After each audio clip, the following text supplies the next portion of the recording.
বাংলাদেশ সহ বিশ্বের বহু দেশে যুক্তরাষ্ট্র বড় ধরনের আর্থিক সহায়তা বাতিল করেছে।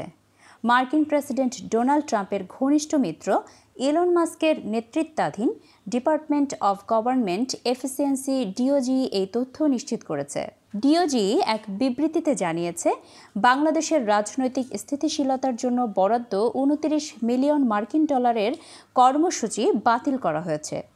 রোববার 16 ফেব্রুয়ারি সামাজিক যোগাযোগ মাধ্যম এক্সে এক পোস্টে তারা এই তথ্য প্রকাশ করে।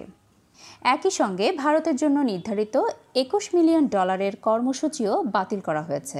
ভারতীয় সংবাদ মাধ্যম ইন্ডিয়া টুডের প্রতিবেদনে বলা হয়েছে, ট্রাম্প প্রশাসন বাজেট কমানোর জন্য বিভিন্ন পদক্ষেপ নিচ্ছে। এরই অংশ হিসেবে ভারত, বাংলাদেশ সহ একাধিক দেশের জন্য বরাদ্দ মিলিয়ন মিলিয়ন ডলারের তহবিল বাতিল করেছে যুক্তরাষ্ট্র।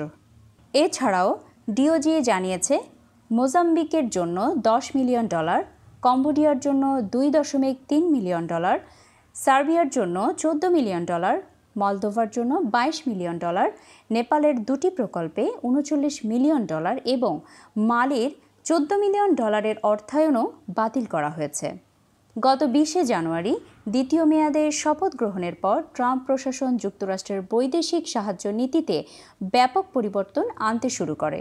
প্রথম দিনেই শতাধিক নির্বাহী আদেশে স্বাক্ষর করেন ট্রাম্প। এরপর 25 জানুয়ারি বিবিসির এক প্রতিবেদনে জানানো হয়, যুক্তরাষ্ট্রের পররাষ্ট্র মন্ত্রণালয় বিদেশে সব ধরনের সহায়তা কার্যক্রম স্থগিত করেছে এবং নতুন সহায়তা অনুমোদন বন্ধ রেখেছে।